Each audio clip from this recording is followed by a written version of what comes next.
Halo semuanya, kali ini saya akan bercerita tentang legenda Keongmas.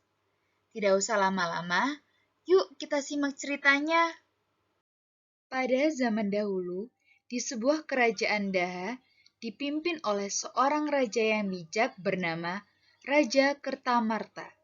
Raja memiliki dua orang putri yang cantik bernama putri pertamanya bernama Dewi Galuh dan putri keduanya bernama Chandra Kirana. Berbeda dengan Dewi Galuh, Chandra Kirana sudah memiliki tunangan. Sang tunangan bernama Raden Inu Kertapati, merupakan raja dari Kahuripan. Suatu hari, ia berkunjung ke kerajaan Daha dan disambut baik oleh Raja Kertamarta. Ia ingin menemui calon istrinya yaitu Chandra Kirana. Ternyata Chandra Kirana sedang bersama dengan Dewi Galuh.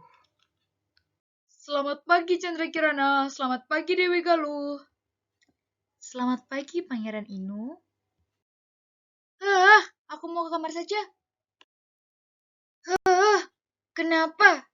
Kenapa selalu Chandra Kirana yang memperoleh keuntungan? Akan kusingkirkan kau Chandra Kirana. Rasa dengki Dewi Galuh terhadap Chandra Kirana membuat ia gelap mata. Kemudian ia menghampiri nenek sihir untuk meminta bantuan untuk menyingkirkan Chandra Kirana. Apa yang membuat putri kerajaan untuk datang kemari di malam-malam begini? Aku punya permintaan. Bantu aku untuk menyingkirkan dan melenyapkan Chandra Kirana. Jika kau berhasil, akan kuberikan emas sebanyak yang kau mau.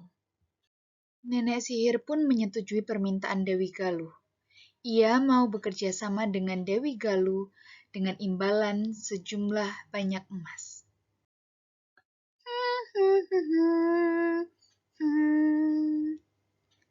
Hei, Chandra Kirana. Hai kak, lihatlah bunga yang dulu pernah kita tanam.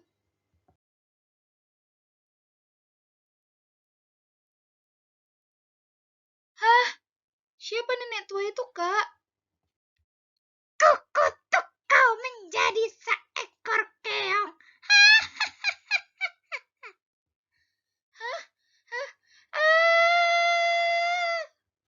Tiba-tiba sekujur tubuh Chandra Kirana ditutupi oleh asap tebal. Ketika asap menghilang, terlihat Chandra Kirana sudah berubah menjadi seekor keong mas.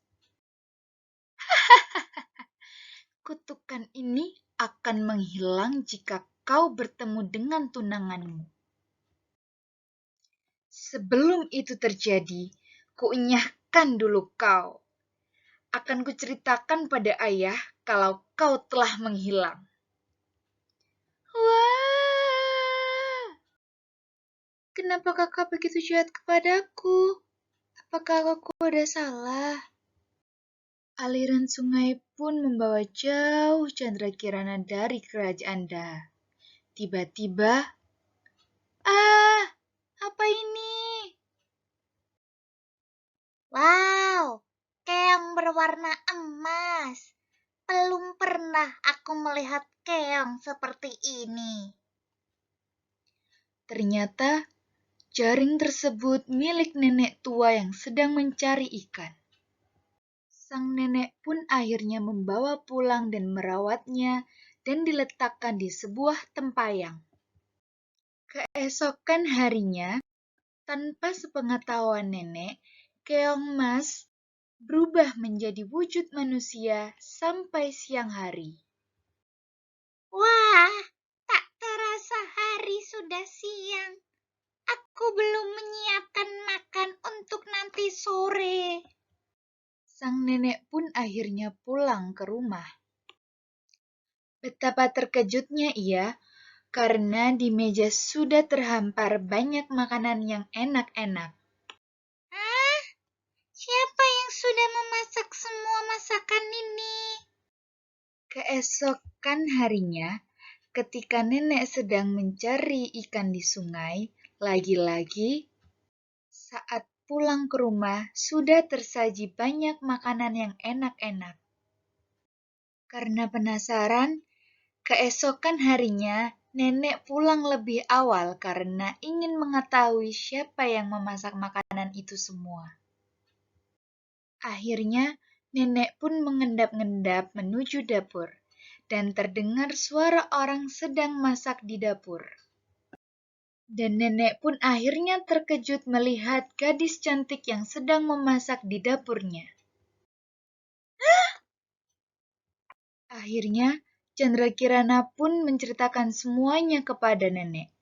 Dan ia menceritakan bahwa kutukannya akan hilang jika ia bertemu dengan tunangannya. Entah kapan kutukan ini akan berakhir, Nek. Sabarlah, Nak Kirana. Berdoalah terus. Pasti suatu saat doamu akan terkabul.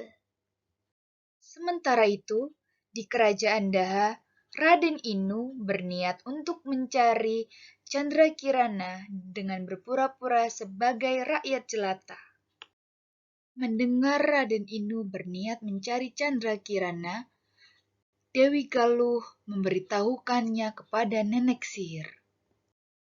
Akhirnya nenek sihir pun berubah menjadi seekor burung gagak hitam, dan ia terbang mencari Raden Inu.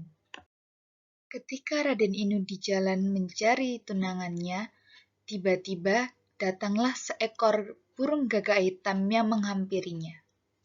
Ia pikir burung gagak itu akan menunjukkan jalannya untuk menemui tunangannya.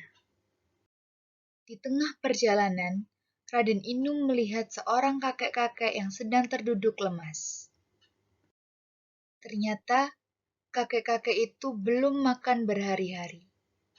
Kemudian Raden Inu pun menawarkan bekal yang ia bawa kepada kakek tersebut untuk dimakan bersama. Dan ia juga menceritakan bahwa gagak tersebutlah yang menuntun jalannya Raden Inu mencari tunangannya.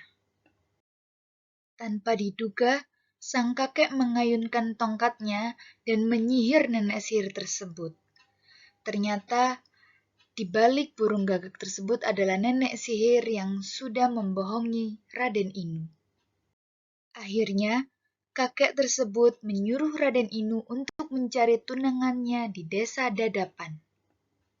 Sesampainya di desa Dadapan, Raden Inu ingin menghampiri salah satu rumah untuk meminta seteguk air putih.